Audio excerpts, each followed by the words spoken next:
We want to be free. We want to do what we want to do. We want to have a good time. And that's what we're going to do.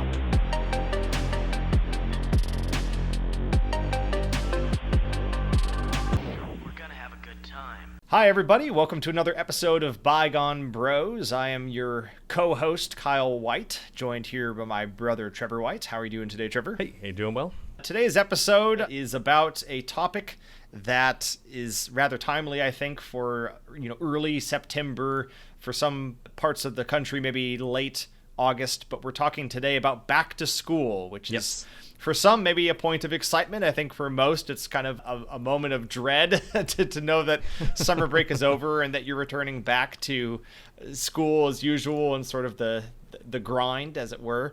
So I guess we'll kind of start with what do we mean by back to school? I guess it's kind of self-explanatory by those words, but we're kind of referring to the concept of when you're growing up and, the summer is at an end and sort of maybe not just the actual classes starting up, but as you can see from my background, we're also kind of talking about the, I guess, culture of kind of the things that are sold for back to school, the feelings of, kind of mixed emotions, maybe of school kind of ramping up again. And then, of course, right up until the day of when you get back into the routine of classes and so on. So I guess, Trevor, maybe you can help us start with kind of, growing up. What were some of the things that you associated with that time leading up to back to school? Sure. Well, I mean, back to school to me was just an objective period of time and also kind of a portent, because the thing that I would always remember is that window of time where you would go to the grocery store or Walmart or whatever, and they had this whole section that's like back to school, and it's 3 words that send something of a chill down a child's spine, at least during certain grades, and we can get into more details on that later. But it was implements, it was objects principally, and you have such a wonderful collage there for our viewers behind you. I would think about, you have tools of the trade for an elementary schooler, as it were, your pens and pencils and tape, maybe glue sticks, definitely without question, maybe a notebook or two, some safety scissors, rounded edges. Those were as cyclical as the fallen leaves in autumn. They were something that came around and became part of that checklist for getting back into the swing of things. Certainly, yes. I definitely remember, Walmart having sales. I guess maybe parts of the country, this is still a thing, at least in our area, got closed. But K-mart was a big place. We would do our shopping at K-mart. Also, Staples. Staples is kind of the, for adults, it's your office supplies. For your kids, it's the school supplies.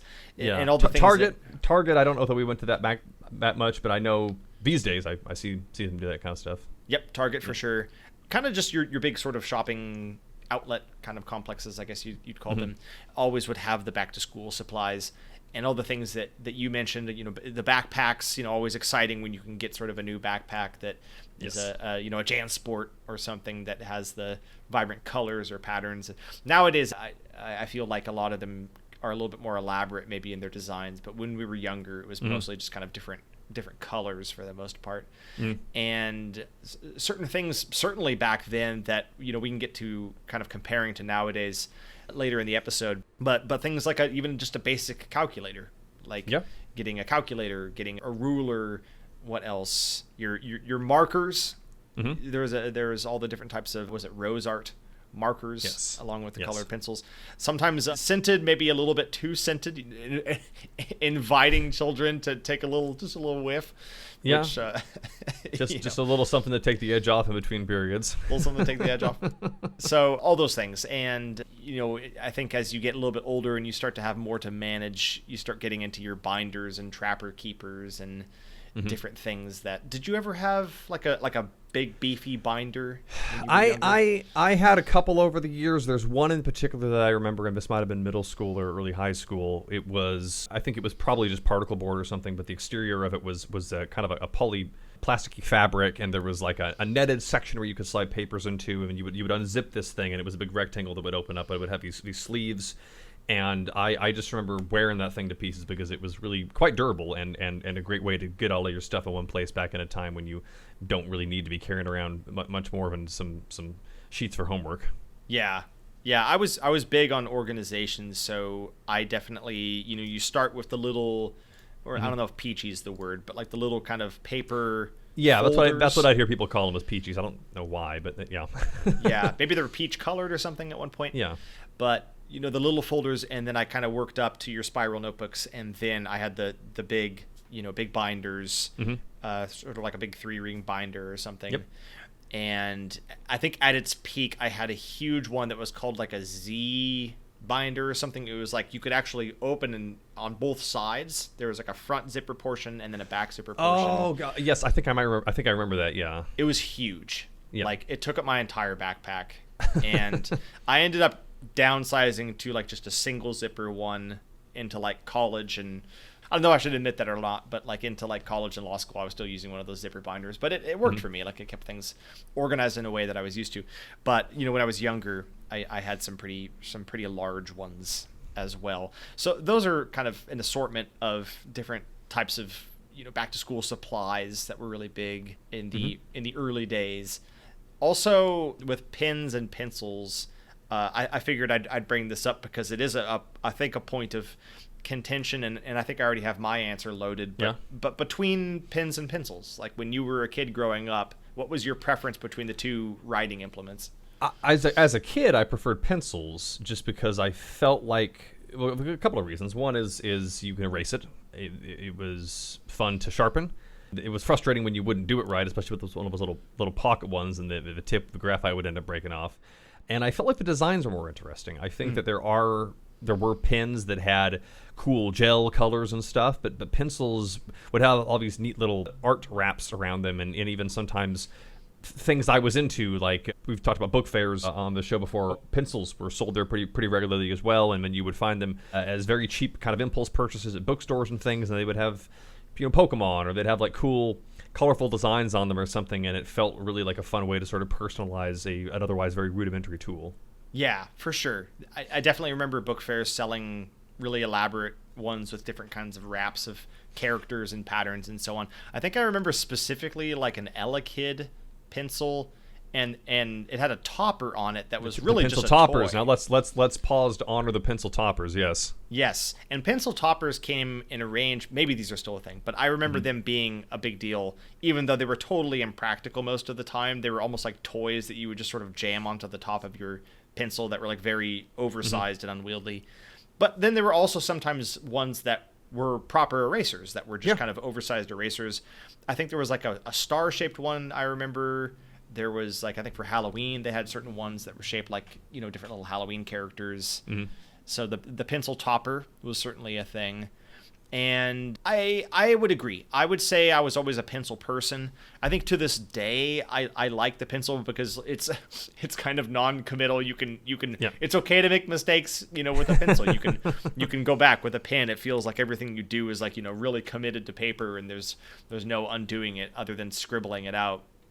So the pencil feels less threatening to me, I guess you could say.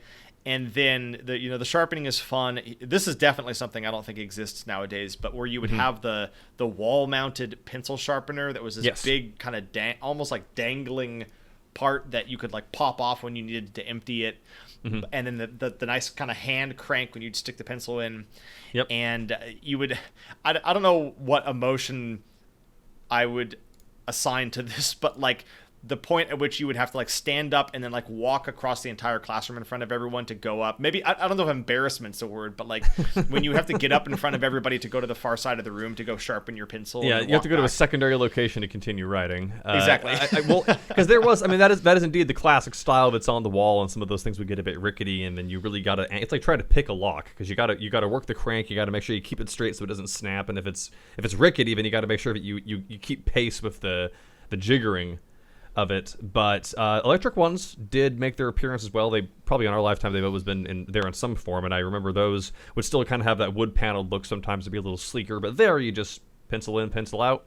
Got kind of a satisfying electric whir to it. And then you have your pocket ones. It's sort of the three styles of pencil sharpener, and even those pencil sharpeners I remember would kind of get in on the clear craze we talked about before. Some wonderful little, I think I see behind you there, maybe a green one in the background of those little translucent ones, and you could see how much of the pencil shavings you were building up, and then that was something that you could empty later. So it was maybe a hassle in some ways, but then you do have that little extra step, that extra sort of physical element to what you're putting on the page.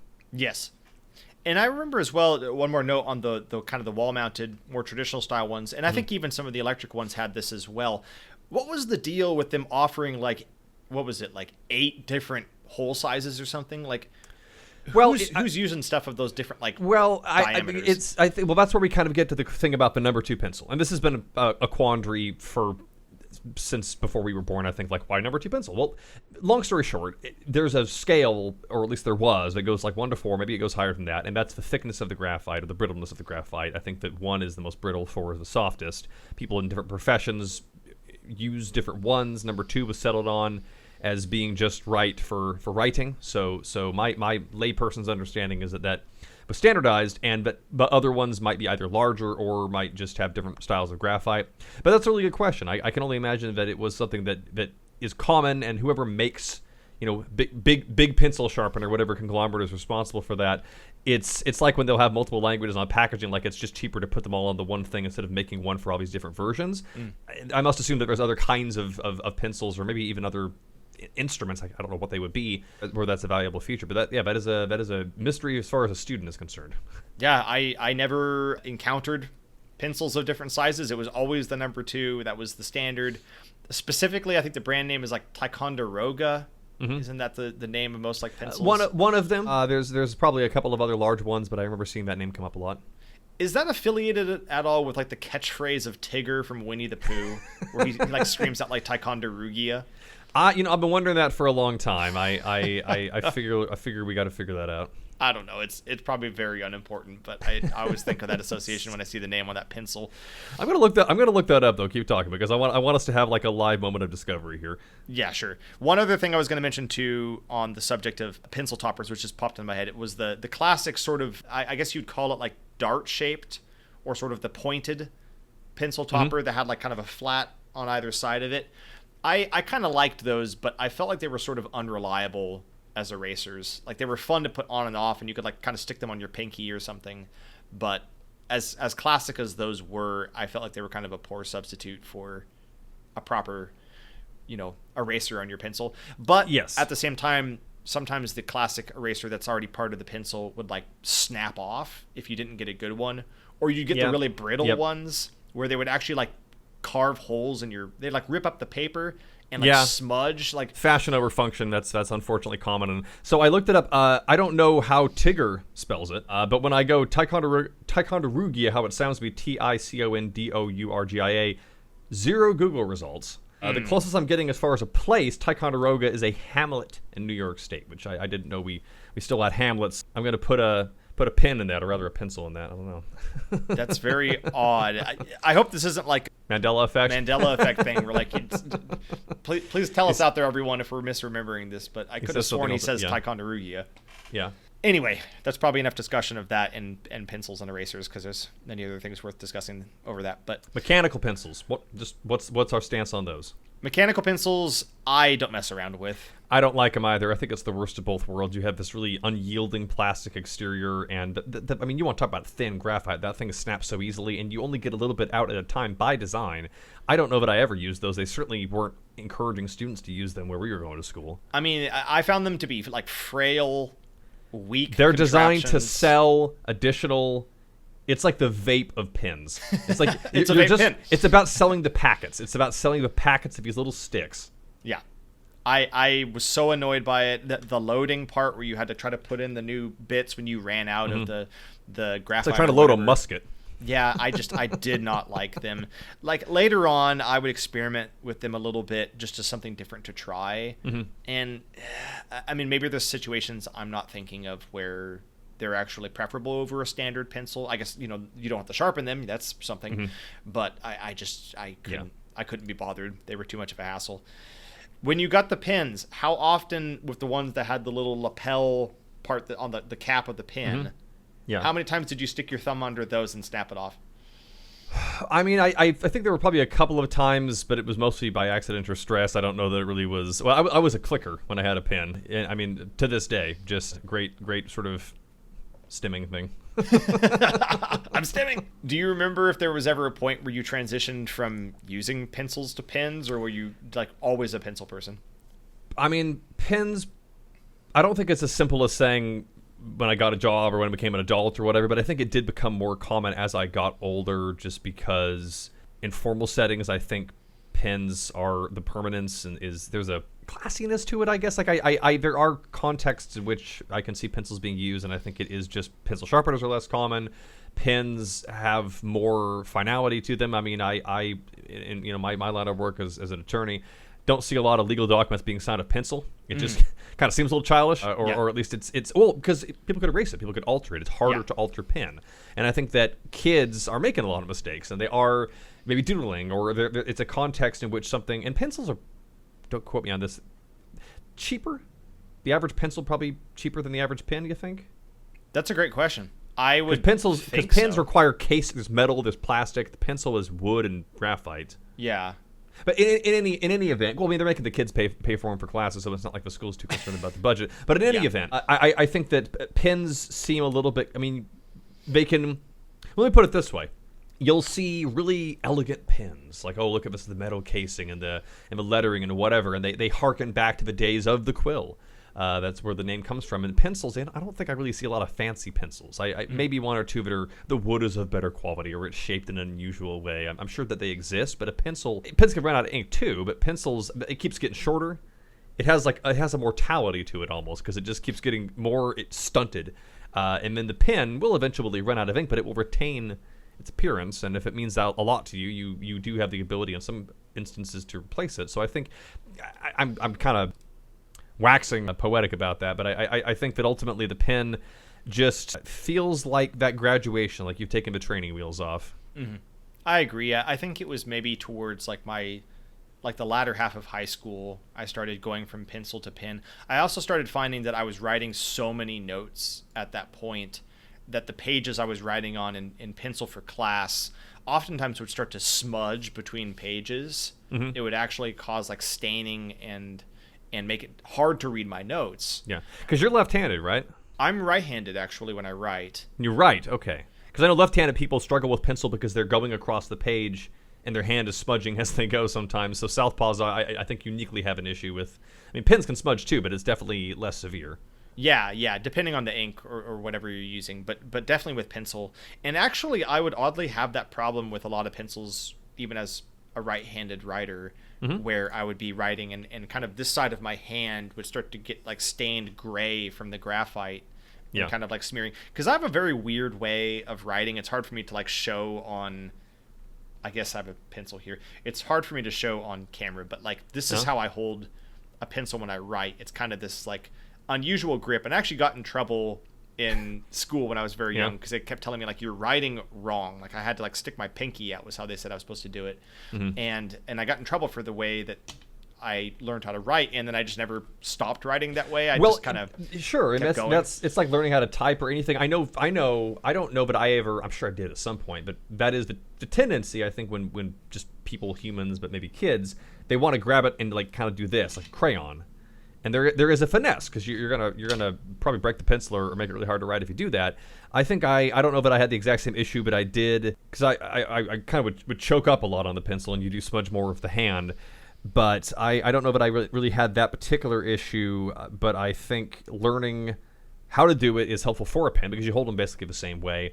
And again, something that might be less common, it's still sort of here. I have or had kind of almost a callus on a finger or two from just years as a child, writing for school and for pleasure, drawing and doodling and things, and just having that wood or that plastic against the hand for so long had created this sort of small mark, which I think is kind of beautiful in a way.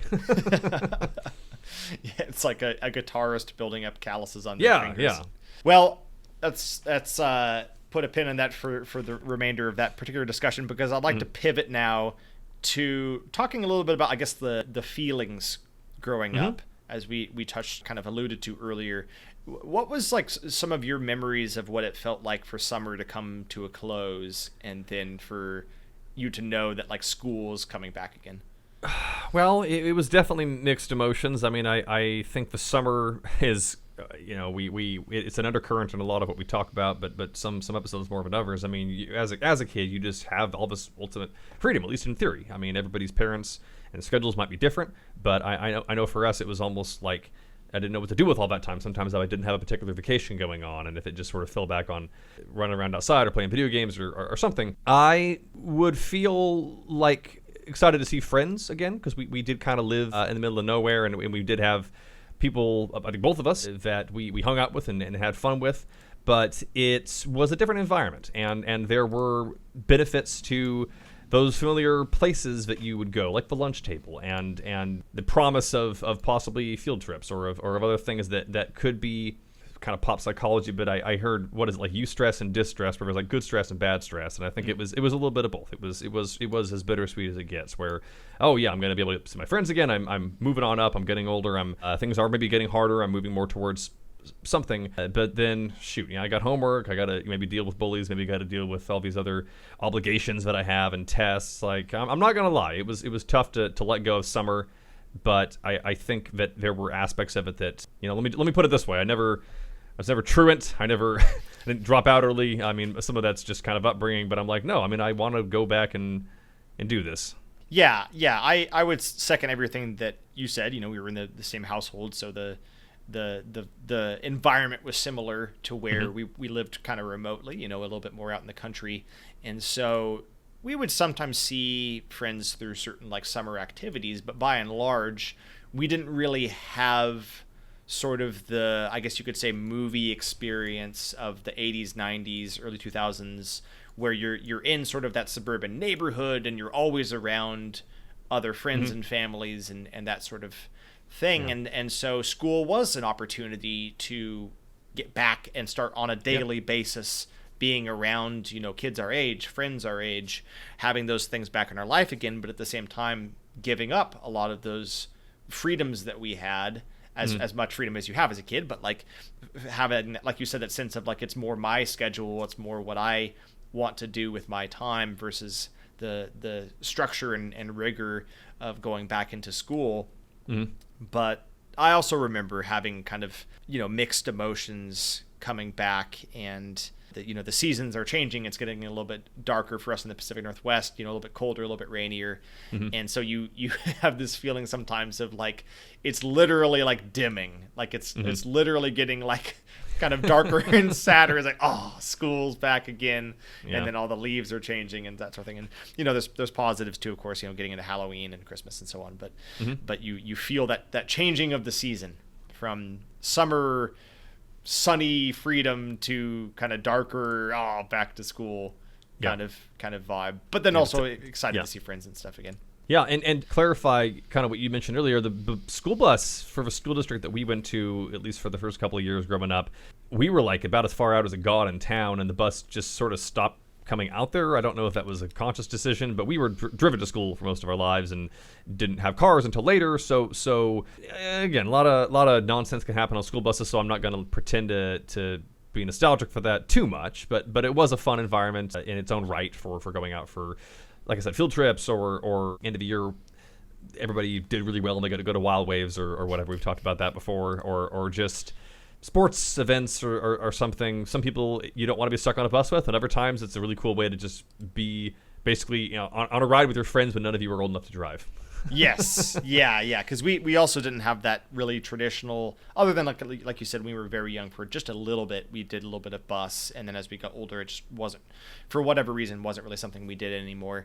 But that's something that certainly for a lot of folks, back to school means is back to the bus, back to, hopping on the yellow shame train or whatever it's called and riding that back to class. And yeah, for me, and I think you just kind of suggested this a moment ago too, but for me, a lot of memories are actually from sports, riding on school buses, because that was how you got to away games. For us, it was away track meets. For me, it was also football, and I have a lot of traumatic stories. Maybe that'll be a subject of another episode. Maybe we'll do something on sports or something. But, sure, yeah. But experiences with riding the school bus and the antics that would get up on sports trips as well. But that's certainly a big part of back to school is back to the school bus. So Now, were there any particular grades that you felt sort of a particular, I guess maybe jump is the word, where it was back to school, but maybe it was, instead of it being like, oh, it's just another back to school moment, it's, oh, this is like a big leap for me. This is, you almost had even more anticipation or dread or whatever you felt for a particular grade. Well, it's really funny because for me, I did that a lot, I think, because again, I'm trying to summarize without giving too much detail or taking too much time, but I went to elementary school for a couple of years in one school district and then transitioned over to another one. And then while I was there, I was also in a gifted program that was taking place at the middle school. Elementary school was like K through 6, I think, but for the last couple of grades of that overlapping with middle school, I was going to we were going to like a side private school in town, and then middle school was 2 years, 7th and 8th grade, and then 9, 10, 11, 12, freshman, sophomore, junior, and senior. That was all at the high school. But then also while I was at high school for my last year, I was doing what's called the Running Start program, where I was doing half classes at community college to get a head start on getting a college work. So I had 1 foot out the door, kind of 1 foot in transitioning to one of these environments. So I was never going to the same school probably for any more than 2 years in a row. Yeah. Looking back, which the variety was great. I liked the variety, but it did mean, for better or worse, I never really did I was always having that feeling of like, oh, this is a big change because I'm in a totally new environment. It's much larger or smaller than where I was before. I'm already onto this next phase of education, which I think is great because stagnation is not great for education, and you want to always feel like you're moving somewhere, moving forward. But by that same token, when I'm kind of describing the familiarity of coming back for another year, that was always very fleeting. I was always in that mode and that mindset of, now I'm going to this place, or now these are the teachers that I'm dealing with, this is the playground, this is the lack of a playground, this is the degree or the whatever that I'm going for. So yeah, it kept me on my toes in that way. Yeah, I forgot how many more times you switched schools for things than I did. Because like you said, Running Start, and then you were going, well, I guess the school that I went to for kindergarten, you stayed, I think, an extra year for first grade, and then you switched out of that school. So yeah, you had even more switches than I did. I didn't even think about that, but certainly, we both went through the gifted program, and that was kind of an interesting experience of having sort of that parallel, the standard, grades that we went through over the years. And I guess maybe more so than you generally was in kind of the same school for consecutive years, and kind of had people I knew over the years, like I think up through like 3rd grade, and then 4th through 6th grade for us, I think for us both, or no, maybe it was 3rd through 6th. Anyway, for the gifted program, we were going to the middle school for that, and formed some really great friends and connections and so on through that. And then, yeah, our time going to that private school, I have a lot of really fond memories of that. And, it was a really unique experience. We don't have to go too much in depth because that's kind of a separate topic from back to school. But in general terms, I definitely remember actually having like some more optimism and a degree of excitement for going back to that private school, because it was still school, but it was such an unconventional way that we were experiencing that education, and there's just a very unique group of individuals, ourselves included, that were all going to that school and having this very odd curriculum. It was a really special time, and I do remember kind of having excitement at coming back to that environment and seeing friends again and so on. Less so middle school. I definitely dreaded middle school. That's a tough time. I think people are going through puberty. I had braces and stuff. Like there was a lot of big changes. So middle school was very unpleasant, and then that carried into, I think, high school was probably the biggest jump, because at the time, you think that's the big time. It's like, whoa, high school, this is as big as it gets in life. And I think my freshman year, especially a little bit sophomore year, I kind of dreaded it, and then as you get into kind of junior and senior year, you start to kind of find your rhythm, and then I would say by my senior year, I even had a little bit of, I was almost like bittersweet, because I knew it was the last year of like, I guess you would say traditional education, at least public school education. And so I had a little bit of like, oh, like, you know, it's kind of this final stretch, before you go on to college and whatever else with your life. So kind of that evolution over the years of how you feel coming back to school and that sort of thing. Well, I guess that's as good a bridge as any into post high school. For us, that would have been, well, for you 2010, for me 2012, and maybe we'll save kind of more kind of college type stuff for another discussion, because we're looking back, I think, a little bit further and so on. But kind of today, what people are experiencing, kind of younger generations, we're obviously more removed from that environment, and we don't have kids of our own, so we're not really seeing them go through it. But even from what you've seen through what they're selling in stores now, or what you pick up maybe secondhand through other people, what's kind of your sense of maybe ways in which going back to school and all that entails has changed for people nowadays? Well, I don't really think there's any way to get around it. I'll just kind of say it as broadly as possible. There is a greater sense of maybe danger, just because of stuff that happens, stuff you see on the news. I mean, I suspect more backpacks these days are translucent, or at least that wasn't something that really was much of a concern when we were younger. And just the way that the schools are designed, and also just population density and things. One of the groups I'm a part of, a legal group that I'm a part of, we have gone and done talks at schools, at high schools over the last couple of years, and I've had an opportunity to see what schools sort of look like now. And I say that because the buildings themselves are clearly new-ish, like they've been clearly built within the last 10 years or so. Granted, some of it's the community, some of it's we were kind of in a small town, so I can only imagine that schools back then in other bigger cities were large. But I was just struck with how enormous the place was, and how sort of cavernous it felt, and it was like a lot of stone and metal. And I don't have a source for this, but my understanding is a lot of these same architecture firms that build schools are also the ones that like construct prisons. So when kids are saying the school feels like a prison, that's not really a joke. Wow. And just the ways that they're built, they are building them for the possibility that people might need to duck and cover at some point. I'll just leave it at that. Like the way that the hallways are designed, the way that the doors are designed. And it was weird because I would go to the library, walk by the library, and like I would have memories of, you want to talk about looking forward to something at school, all those books. But outside, it just felt very sterile. And when I see the kids coming there, I see types of kids that I would recognize from back in the day: your goths, your jocks, your just normal kids, all the kinds of types that we have over time. It's so weird to be away for so long and come back, and it feels new, and yet it also feels like that same experience of just trying to make it through another day.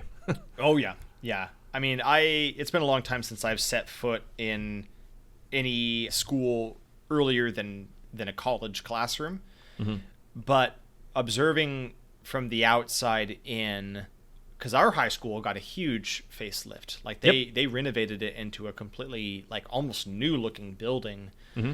And it's funny that you mentioned that kind of like, oh, maybe these prison architecture firms are the ones making these new schools, because without being too conspiratorial, when you pass by the outside of our new high school, it looks like the front entrance is like a checkpoint, if that makes sense. Like it is sort of like a dual, almost like a room that you have to pass through to get into the actual school. And it feels like a point where you would have to like get scanned by metal detectors and make sure that like the guards can evaluate you for entry. It feels like this like checkpoint, and it's really uncomfortable. And we don't have to get into too much of the discussion on that, because that's not a very fun topic about the whole thing involving school shootings and guns and all that. But I would agree. I think nowadays there is, I think, both perceived and unfortunately probably actual sense of greater fear than maybe there was. So yeah, I mean that's obviously kind of a negative nowadays in terms of, like you mentioned, the kind of the safety changes and so on, and how that's changed the vibe in schools. On that subject real quick too, do you remember kind of when we first started getting like a police officer at our high school? I remember that being my junior or senior year, so that would have been about 2009 or 2010. Yeah. Maybe a little bit earlier? Yeah, because I remember by the time I came along to our high school, there was always an armed police officer on duty, and he would actually park his police car outside like the school, like out in front of the school. And so there was like always a police officer there. I don't recall us ever getting to the point of like metal detectors, but I know a lot of schools I think those are installed more those. common for like big cities or certain communities where, I mean, again, school districts, all that stuff. I'm not going to pretend to know how that works, the literal and figurative politics of it. But some of it is, I mean, all of it is ultimately dictated by, is this something that people want to budget for? Or is this something that is this something that the metal detector company or whatever fill in the blank company can convince them to purchase? I mean, just that one I mentioned before, like I was getting buzzed in and all this stuff. And like, I get it. Great. Under the circumstances, it's a good idea. But I can only imagine for the kids that are coming into that environment, like you've already got dating and college applications and homework to worry about it, and you have to go through basically the TSA every day. Yeah. I don't envy it. Yeah, no kidding. And in addition to concerns, unfortunately, about physical harm, there's also some, I guess, shall we say, psychological harm in that smartphones are more prevalent than ever. And that's, I think, something certainly for back to school that has changed now is the almost umbilical cord-like attachment that everyone, including children, have to their smartphones, often at an increasingly young age. And I think it is something I've heard more recently that I think is a positive, is a lot of schools are actually starting to now enforce no smartphone rules, where like in the classroom and so on, you can't have your smartphone out, and I think that's great. But I think that's certainly something that's changed, both in terms of the smartphone being so integrated into schools now, where like I think I've heard some kids having like certain apps they have to like download that are required, or they'll get information about like, hey, school is closing, or we have a late start today, or whatever, and it's delivered through like Snapchat or some sort of common social media app that the school is using to communicate with the students directly, which I think is really not a good idea personally. But anyway, what are your thoughts on that as far as the smartphones and things like that now being like tied into schools? I sympathize with the schools that are like, hey, this technology exists and these kids already have phones. What sense does it make for us to buy new ones or have these bespoke devices that they're going to mess with or lose or something? But that just kind of goes back to a longer conversation about phones in general. Like it is everything. It is a book. It is a calculator. And so there are individual elements of it that are, if used properly, very useful for education. But I don't want to say you can't trust kids to do it, right? Because it's not a matter of like deceit or something. It's just if you have this, and I'm not throwing stones in a glass house. I mean, I have tools and apps on my phone for productivity, and then I have YouTube, and you can guess which one gets the most screen time when I'm bored. So it's really just a whole cultural thing that could take a generation or two to kind of work its way out of our system. But all of that is to say that I think doing a blanket phone ban could be counterproductive, but I don't know what the solution is, because if you have like I think I've heard people propose like a school mode on phones. Well, the kid will just turn it off unless it's like some external thing. I just don't know what the answer is, because I don't really feel like the people that make the phones want kids to stop using them. So they're not going to put features in there really that are going to... Yeah. But I don't think that there needs to be like an app or some sort of local, locking mechanism or something. I think it really is a simple, at least for starters, and maybe this is sufficient, but just don't have phones in the classroom. Like that's been the biggest problem that I've heard nowadays, is that kids are in classes on their smartphones. They're not paying attention to the teacher. They're not absorbing material, because let's face it, like the vast majority of us can't double task very well. Yep. And if you're on your phone and doing anything else, you're not really engaging with whatever isn't your phone. Like, it's very difficult. It's tricky because part of me, I guess the maybe aggressive approach that I could see a person taking is, whatever, the kids who are on their phones, just fail them, or like just don't. I mean, the people who graduate from school are going to be the ones who get out of that system. So I'm not trying to bring Darwinism or something into the classroom, but I'm just like one perspective I could see a person having is, well, okay, fine, then the kids who are on their phone all the time are not going to be very good at it, and they're just going to be held back or something. But I think the parents are probably a big factor too, which you want the best for your kids, but I suspect that a lot of people are scared to make any kinds of changes because it's people, period, that are into the phones, but it's also the parents that really have this helicopter mentality of wanting to get a hold of them at all times, which, hey, if I had kids, I get it. But when we were growing up in school, they had the phone in the office, and if something is actually wrong, but somebody can call somebody about and do something about, then I get it. But in other context, I don't know what there is to really be done, good or bad, to get in touch with somebody in the middle of a day like that. Yeah, I agree. I think some of that is a little bit overblown because, like you said, we grew up with the school phone, and if there was a problem, it would get relayed to the phone, or the kid would go use the phone themselves, and things. And the classrooms themselves all had phones. There was a PA system, so yeah. So anyway, that's kind of my thought on that. I think a lot of schools also, at least in probably the wealthier areas, are giving out like tablets or iPads, things like that. People are taking notes. And that's what I think would be the best case scenario is like when you go to a comedy club and they don't want you recording stuff, they put them in a little pouch. Like have one of those up the front, back, like those cubby things. Everybody puts their bags or whatever. Have one of those, but it's everybody's phones. Yeah. And I presume that's already a thing somewhere. If not, I think it sounds like a great idea. But yeah, assuming that we fund the schools well enough to have a bunch of these pads for everybody, which in a perfect world, that'd be the ideal is like, yes, modern technology, but this is like, it's the school's property. And you're limited on what you can do with it in college, to dip my toe back into that for a bit, when I would take tests there within the last 10 years or so. So not modern tech, but everybody had smartphones. There was the specific program or a specific device that was like, they would either give you the thing to take the test on, or you would install this thing on your computer that would just lock it down while the thing was running. And that was just the way to do it. Mm-hmm. Yeah, for sure. Yeah. And some of that, of course, is this whole separate discussion of like, funding for schools, what can they afford, what can they not afford, and as we start to lean on and maybe start to become more reliant on more expensive, more complex devices as opposed to pencil and paper, then that raises its own questions about is that right, is that fair, what are our expectations and how are they changing in terms of the cost of supplies for when you're because I think now I feel like when you're going to these places, you're not just going to Staples for back to school shopping for your kid to have those basics. I think increasingly people may be pressured into feeling their kid needs to own a tablet in addition to the adult, and that's like, is that really needed at such a young age? Anyway, that's a whole nother consideration I was going to kind of briefly note. But the other thing real quickly too on the point, because you mentioned calculators and how smartphones can operate as calculators, like are kids buying calculators still? I mean, their smartphone does that. That's a fair question, and I'm sure there was a time, maybe even before us, where calculators were something that were purchased, but I wanted to maybe kind of clarify that was something that the school had. I don't know that I ever bought a calculator.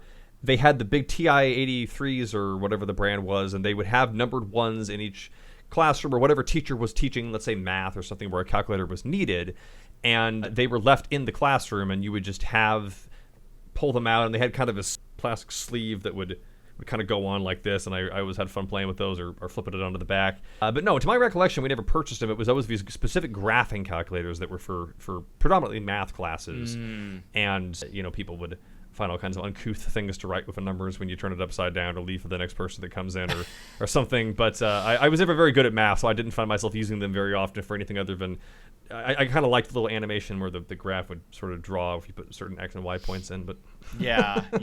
Now that you mention it, I think it was maybe more so because calculators were for sale, but I think you're right. I think I do remember most classes providing at least basic ones, and then the graphing calculator, I think eventually we did have to buy one. Yeah, ourselves. The hefty ones. Yeah, those are pretty expensive, but they were also pretty elaborate. They had a lot of different features they could do. All skills that I don't think I will ever use again in my life, but that's a whole other discussion about the value of certain types of education and what you're supposed to do with that information.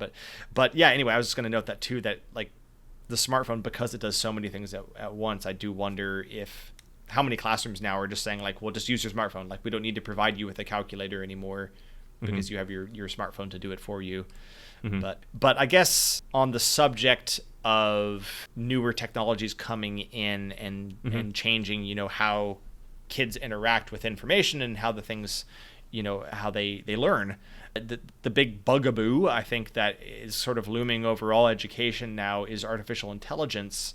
And I do think, in fact, I'm fairly certain I know that kids from a range of different age groups are engaging more with these chatbots and these different types of AI programs and asking them to do their homework for them and to do, whether it's doing their math or, writing for certain assignments.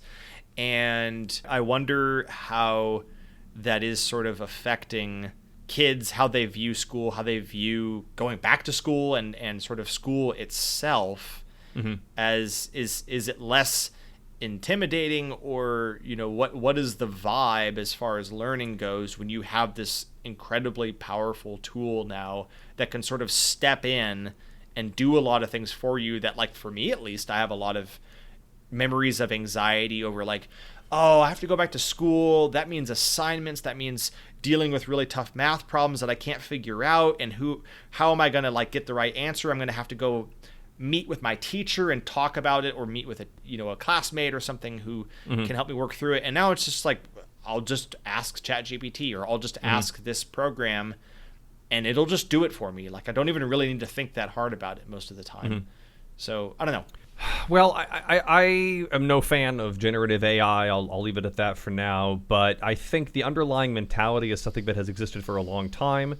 When we were growing up, there were, like, services or websites where you could just, like, pay people to write things for you. Those folks are probably all out of business now, and frankly, good riddance. But that still is, I mean, or you would have the bully or the rich kid that pays some other nerd in class to write something for him. I think that's mostly just in movies, but I'm sure it's happened in real life. Or just cheating, or looking things up, like cribbing notes. I mean, people have been cheating for a long time. But so I guess on one hand, that's not inherently new, but indeed the skill and the speed with which it operates is new, and the temptation will become greater. Things are more tempting when they're easier to do, and it is very easy by design to interface with those systems. And I don't know. I think that's the real conundrum now is, how do teachers handle this? Do they just marshal their resources towards the students that are actually wanting to learn, or don't have the resources? Because if you really think about it, poor kids aren't maybe going to have a phone or a home computer that has access to ChatGPT. It isn't just floating through the air like wind. So it is very accessible. I try not to despair too much about that, but I don't know what the solution is, because I do see it as a problem, and I see it as a problem in the same way that phones are, but maybe supercharged, where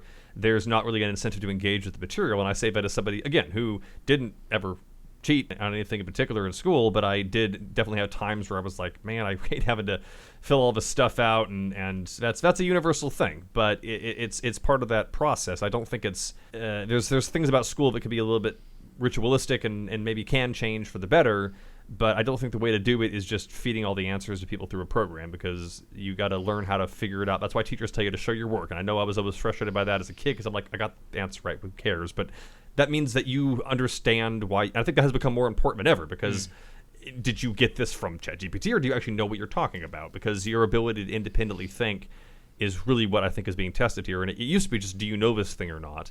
And people will just memorize things for as long as it takes to do a test and then spit them out. I'm as guilty of that as anybody else. But we're seeing that sort of on steroids, where it's like, you don't even have to get to the part where you memorize it. You just have this thing, put the words together.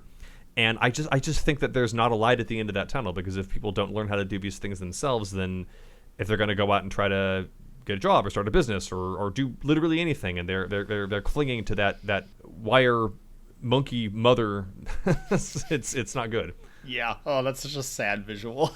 Yeah. For school, back to school, the relationship with assignments and what it means to be a student, I think, is certainly changing, and I don't think it's in a necessarily good direction. Now, I guess in full fairness, you could make the counter argument that having these programs, maybe for those who can access them, maybe it provides an instructive tool to where you can have an interactive virtual assistant, and you can say, I don't understand this concept, can you help explain it to me?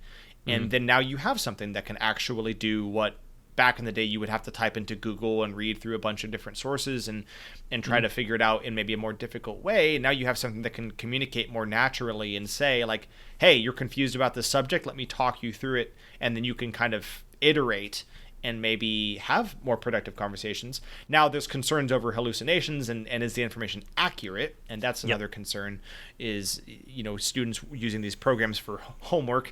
I guess the teacher will be able to say if it's correct or not. Something that I have seen, which is sort of a beautiful irony, and I think really could kind of help come back to what I think is sort of a core theme of this show, is benefits of the past without being too, sort of conservative or overly nostalgic about it. What I have seen some schools and some teachers potentially doing to get around this is going back to handwriting. Because it's like, then, I mean, yeah, somebody could theoretically get ChatGPT to give them the answer and then they transcribe it by pencil, but if it's typed, well, I don't know where that typing came from. But if you write it on paper with a pencil, it's a little bit harder for OpenAI to get its sticky fingers into. Right. Yeah, for sure. Yeah. And another thing that popped in my head just now too, because we were talking about smartphones, and while I'm saying there can be some positives to AI, I should say another thing that did occur to me in terms of smartphones is that we were mentioning earlier about how back to school was a positive because we got to see friends again and we got to have a little bit more of that social engagement on a more regular basis. I feel like with people nowadays, with kids nowadays, they kind of always have that. Like, it's more face-to-face when you're in school maybe, but with smartphones now, you're never not in touch with your friends. If anything, you're almost too much, like perpetually in touch with everyone else, and almost maybe a little bit exposed. So dang it, now I'm realizing I'm looping back around to a negative again, but there's the positive of like, hey, I can video call my friends. I can do all, because we could call our friends on the phone, but now it's like I can send them pictures, I can send them videos, I can do all these things constantly to stay in touch with my friends, and maybe that makes it less of a big like moment when you see your friend again because you're just always in touch over your smart devices. But yeah, I guess at the same time that brings about kind of social pressures and maybe kids nowadays, maybe it is kind of coming back to school is like, oh man, now I have to like be around all of these people, and if something happens that's embarrassing on social media, I'm gonna have to see these people in real life, and are they gonna ridicule me or maybe now I'm catastrophizing, but like maybe kids nowadays going back to school, there's more fear, not just of like physical violence and some of the things we've discussed, but could there be more anxiety over like, I'm in an environment now where anybody could film me or catch me in an awkward moment, or everything fear of getting canceled. Yeah, well, maybe not canceled, but just like, well, I mean, bullying. I mean, there are kinds bullying, of. Yeah. I hear. I mean, again, something that has always existed or has existed for a long time, unfortunately, but is often supercharged. Or new problems are created, new variants of it are created with the introduction of these technologies. Yes, exactly. And like you said, like plagiarism, always been a thing. Bullying, always been a thing. But I feel like it's evolving in certain ways that may be more difficult, or at least difficult in different ways to navigate when you're a kid who's just trying to grow up and be a kid, and school is such a big part of your life. At the time, it feels like your whole life. Yep. So the ways in which technology changes influence that, I think, are important to be thinking about. Absolutely. Yeah. Well, I think that is a good point to pivot to our final segment, bring it back, or Bygone. And yeah, I mean, I guess, how do you feel about the ways in which we experience going back to school when we were young versus the things we've been talking about for what it's like to be going back to school and the school environment nowadays? Yeah, well, I mean, I'd say bring it back to school, because a lot of the things that we've talked about that I think have been beneficial in the past, even though they might be something that a kid grumbles about at the time, is this more tactile way of going about the education with pencils and pen and paper and such, because there is less distraction, there is less room, or at least it's in theory more difficult for people to sort of game the system.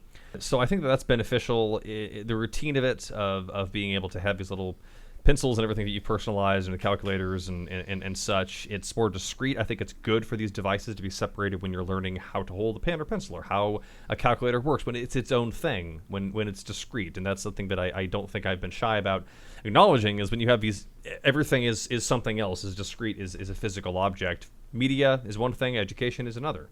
Your notebook is separate from your calculator, is separate from your pen, is separate from the projector at the front of the room. I mean, we didn't even really get into that, but like when they would show stuff on the screen at the front of the room, it feels more like kind of a big event, big thing happening on the screen. I think it's really important to know and understand, for the teachers and the students and the parents of the kids for that matter, this is a separate environment from home. This is a separate environment from the skate park or the movie theater or whatever. And it's easy to say that now when we're all here in our early 30s, but I think it's important to understand that it's a place where you don't want it to be like a prison. I hate, it's a real shame that that's kind of the environment that we've created for a lot of people, but it is a place where you're trying to do something. You're trying to learn, and I think that people would do well to maybe remember that for college and some other things beyond. It is a secondary location where you're there not just to screw around. And so I think that phones phones help you screw around, which is great sometimes, but maybe not for this.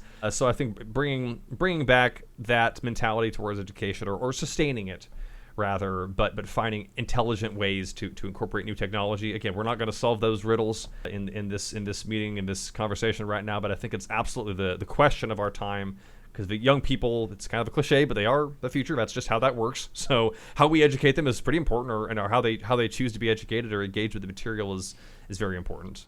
Yeah, for sure. I'm right there with you. I would say almost entirely bring it back in terms of the experience of going back to school and all of that, what that entails.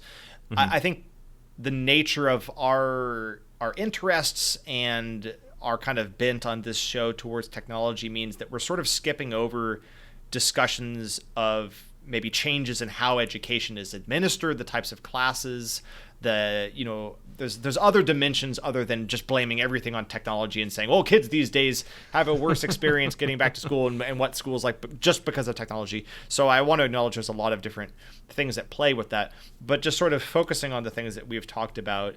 I agree. I think that when you have sort of these discrete tactile kind of objects that in a lot of ways I think minimize distraction, I think it allows kids to be more present. And when you're buying things for school that are kind of primarily just for school and not this all-powerful device with all these other toys and games and things to pull you away from like, these things are for this purpose, and I am present in this space as much as a kid is. You're still daydreaming and doodling and whatnot, but like that is different than these like very intentionally addictive platforms and applications and things on phones that are just constantly tugging at a person's ability to concentrate, and that's just daily life. Now, when you're talking about when you're trying to actively absorb new information and you're straining your brain to grow and develop and become educated, that's when it's most important to not have all these other things pulling at you.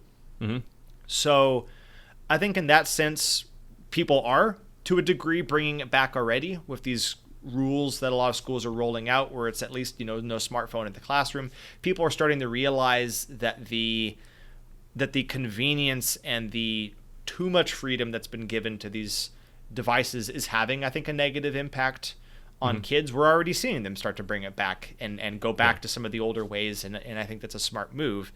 And I think the same goes for people at least being very careful about how they approach AI, because unfortunately it is kind of released to everyone now, so it's just going to be available in the same way that when we were young we had access to the internet, and teachers had to learn how to deal with the fact that we could look up information on the internet and find things that way. So having ways to control that is important. And then I won't jump into deep on this subject because it's kind of a bummer, frankly, but certainly bring it back in terms of a time where there was less concern over these school shootings and all of that. I mean, that's indisputable, that the way in which things have changed, the fact that we've put so much of the burden now on, frankly, the kids and the ways in which these schools are constructed and the teachers to solve these major things that are driving this violence. I mean, it sure would be nice to get us back to a point where that wasn't the norm, it seems. But yeah, I would say pretty much across the board, I feel like bring it back is the stance I would take on the ways that you prepare for school, the school environment itself. Yeah, I think this is one of those times where like it's hard for me to think of ways, at least from those particular angles, that things have gotten better. Bygone to cursive, though. Oh gosh, yeah. I just wanted to take another sip of haterade over here before we close out and just say I don't really miss cursive. That might be a hot take for the old listeners in the audience, but yeah, quick bonus section on that. Very much bygone to cursive, to what was it, like Denelian? DeLorean? What was it called? Yeah. Denelian. I don't even know what that was. I think it was just like you just kind of, it's like the pinky up. You just slightly curled ends to the letters. It was like training wheels for cursive. Yeah. There was all these different ways of of penmanship. I even remember, I think it was like the SAT. There was a portion of it where you had to write a paragraph that was like, I solemnly swear to follow the rules or whatever. And it had to be written specifically in cursive. And I remember just like sitting in the testing room thinking to myself, like, this is the most pointless, like just ridiculous. You're demanding that this oath be like written in cursive. Why are we doing this? Well, again, it's like the pen. It's like it's supposed to seem fancier. And again, when somebody has great penmanship in cursive, it does look nice. It is artful. But the only thing that we're using it for these days, or even back then, is signing checks. Yeah. It's learning. It's pretty much it's like vestigial, like a vestigial organ. Like the only function of it at this point is to have a signature. Yeah. To have this, what will eventually devolve into this unintelligible scrawl that you put on the occasional checks. Who's even writing checks these days? Yeah, it's only gotten more atrophied over time, and I can barely read it, even when it does look nice. Like, we had relatives that write stuff in cursive, and it was always a pleasure to get something handwritten. Well, I'll always shout out handwritten letters on this show, but I mean, you are deciphering that stuff like hieroglyphics sometimes. It can be very hard to read, and with my job, I sign a lot of documents, and there's always a portion where you also have to print out your name and write it out printed, which then always begs the question, why am I signing if I'm also being expected to print out my name? And with the shift over towards electronic technology, you can do a special type of e-signature. I do those all the time at work, yeah. And you literally just type / first name, last name /. And somehow that conveys a particular, like, oh, now we know that they're the one who wrote it because they put / marks at the front and the end. So clearly it's their signature as opposed to anybody else. It's the attorney's Discord tone indicators. It's like a hashtag. It's like, what is this really communicating beyond, an autofill form? So anyway, that's another kind of silly thing. But even now, like when you're using all those like flip tablets that like try to shame you into like tipping it like a Starbucks or whatever, a lot of those things will ask you to sign, and people will write like an X or they'll scribble. Like they will make no effort to use their cursive signature. So I bring up all of these points to say it's never been more irrelevant to learn cursive. I don't understand it. So there's a lot of things I think kids should learn. Difficult to write and read lettering is not one of them. Yes, a resounding bygone to cursive in all its forms. Trying to be balanced here. Exactly. So yeah, I think that about wraps it up for our discussion of back to school. Bled a little bit into talking about school itself, but also just kind of back to school and any closing thoughts on that subject, Trevor? No, I guess now we're getting back to summer. As of the time of this recording, it's getting towards that point. So we'll bundle up and soldier on. Yeah, absolutely. All right. Well, if there's anyone out there who's listening, which maybe we have younger audience members, if so, I hope that school is off to a great start and carry on the torch and get edumacated, as they say. So without further conversation, I guess we'll cap it at that. And I've been your host, Kyle White. And I'm Trevor White. And we are the Bygone Bros. Bye.